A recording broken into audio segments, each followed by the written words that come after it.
সংখ্যক আমরা আজকে একটা ইনফরমেশনে পেলাম প্রায় 4,000 লোককে এখানে আসলে সংখ্যা প্রোভাইড করা অত্যন্ত দায়িত্ব জ্ঞানহীন কাজ, আর আমি কোনো দায়িত্ব জ্ঞানহীন কাজ করতে চাই না, কারণ আমি শেখ হাসিনা। কাজেই আমি কোনো এক্স্যাক্ট সংখ্যা আপনারা বলবো না, কারণ আমি এক্স্যাক্ট সংখ্যা জানি না। কিন্তু আমি এইটা বলতে পারি, আমি নিজে 27 নম্বরে শুক্রবার মর্টার ফায়ারের শব্দ শুনেছি, মানুষকে আহাজারি করতে করতে পড়ে যাওয়ার শব্দ। যখন আমি নামছি তখন সেই লাশগুলো নিচে ছিল। এরকম সারা দেশে কত হাজার লাশ হচ্ছে গায়েব করে দেওয়া হয়েছে। আমরা ছাত্রদের নিয়ে কথা বলতেছি, কারণ ছাত্ররা মধ্যবিত্ত শ্রেণী থেকে আসছেন, তারা মারা গেলে অন্তত পক্ষে তার একটা রেজিস্ট্রি। কিন্তু যারা শ্রমিক, যেসব সাধারণ শ্রমিক মানুষ যাদেরকে পুলিশ গুলি করলো এবং তারপরকে তাদেরকে বিএনপি জামাত নামে চালায় দেওয়া হলো, সেই মানুষগুলোর মৃত্যুর সংখ্যা তো কেউ কাউন্ট রাখে না। সেই সংখ্যাটা না হলেও হাজারের উপর হবে বলে আমার ব্যক্তিগত ধারণা। আপনার দৃষ্টি থেকে একটা জেনোসাইড? অবশ্যই এটা একটা জেনোসাইড, কারণ জেনোসাইড হয় ইন্টেন্টের উপরে, কত সংখ্যায় আপনি মানুষ মারলেন তার উপরে। আপনি যখন 5 বছরের একটা বাচ্চাকে ছাদের উপর মাইরে ফেলেন, তার মানে আপনার পুলিশের নির্দেশ ছিল যে যাকে বাবা তাকেই শুট করবে। এই যে যাকে বাবা তাকেই শুট করবে, এটা কিসের ইন্টেন্ট বলেন?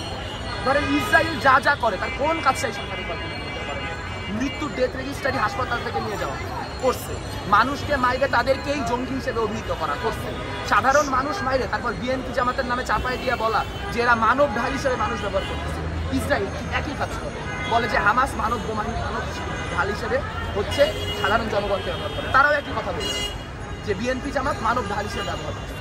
অথচ নিরস্ত্র সাধারণ মানুষের উপর যে গুলি চলছে, এটা তো কোনো স্বাধীন দেশ, এটা কোনো নিয়মতান্ত্রিক কলোনিতে অভিযোগ যে আমার হাতে আছে লাঠি, আপনি আমাকে ডিসপার্স করার জন্য বড় জোর টিয়ার সেল ছুটতে, আপনি আমাকে ডিসপার্স করার জন্য বড় জোর রাবার বুলেট ছুটতে পারেন, কিন্তু আপনি কি আমার দিকে বুলেট ফায়ার করতে পারেন একটা নিরস্ত্র মানুষের দিকে?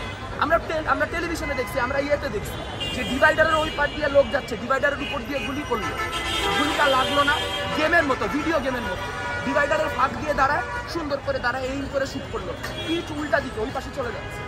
এই দৃশ্যগুলো তো আমরা দেখছি, মানুষ ছাদ থেকে নামতেছে, ঝুলে আছে, ঝুলন্ত মানুষকে এগুলো তো আমরা নিজের চোখে দেখছি।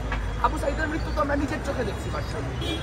তাহলে যেই জিনিসগুলো আমরা দেখছি সেই জিনিসগুলো সম্পর্কে এরকম মিথ্যা কথা বলতে, তাহলে আমরা যেগুলো দেখি না সেগুলো নিয়ে কেমন মিথ্যা কথা বলছি? সরকারি ল্যাঙ্গুয়েজ তো পরিবর্তন হচ্ছে না, সরকার তো ইনিয়ে বিনিয়ে কেমন জানি থাকার চেষ্টা করছে, মন্ত্রী পরিষদে পরিবর্তন আনার চেষ্টা করছে, কাছে আবার জামাত ইস্যুকে সামনে নিয়ে আসছে, জামাতকে নিষিদ্ধ। আসলে সরকার আসলে এখন কি আর জামাত নিষিদ্ধ করা বা মন্ত্রী পরিষদে পরিবর্তন আনা বা মন্ত্রীদেরকে পদত্যাগ করা, এই পরিস্থিতি কি আসছে সরকার, নাকি সরকারকে আসলে বিদায় নিতে হবে? হিন্দি বা কলকাতার যে মেগা সিরিয়ালগুলো, ড্রামাগুলো, সোপ অপেরা বলে, এইসব সোপ অপেরাও 6 মাস, 1 বছর, 2 বছর এদের এই নটাঙ্কি চলতেছে 16 বছর। তো মানুষ নটাঙ্কি বুঝে ফেলছে, মানুষ আর নটাঙ্কি কিনতেছে না, কেউ নটাঙ্কির পক্ষে দাঁড়ায় না, কেউ হয়তো সাহস করে নামতেছে, কেউ নামতেছে না, কিন্তু যে নামতেছে না দেখেন আশেপাশের লোক এসে দাঁড়ায় যাচ্ছে। কেন? কারণ সবাই কথার সাথে এক। বাংলাদেশের এখন হিসাব সহজ, বাংলাদেশ বনাম আওয়ামী লীগ, স্বৈরাচার বনাম বাংলাদেশ। বাংলাদেশে এখন 2টা পথ, হয় স্বৈরাচার থাকবে নইলে আপোষ। কাজেই এখন আর মন্ত্রী পরিষদের কথা ওই সংলাপ করা যাইতো প্রথম গুলিটা হওয়ার আগে। আপনি 250 মানুষ মেরে ফেলে ছাত্রনেতাদের গ্রেফতার করে রাখবে, তাদের দিয়ে টিভি দিয়ে মানে ঝিম্মি করে বক্তব্য দেওয়ায় সারা দেশ থেকে রাত্রেবেলা ছাত্র তুলে তুলে নিয়ে যায়, জেলে ভরবে। ওই যে দিনে নাটক আর রাতে আটক, এইগুলো বাংলাদেশের মানুষ আর মানে। আপনি খালি কেন সভা সমাবেশের অধিকার দিচ্ছেন? কারণ তারা যেন সভা সমাবেশের অধিকার দিলে আবার ছাত্ররা মাঠে। এবার শুধু ছাত্ররা নামবে না, ছাত্রদের সাথে শ্রমিকরা নামবে, শ্রমিকের সাথে মধ্যবিত্ত নামবে, মধ্যবিত্তের সাথে চাকরিজীবী নামবে, পেশাজীবী নামবে, এবং বাংলাদেশের জনগণের করে এরা ভাইসে চলে, সেই ভয় সভা সমাবেশ।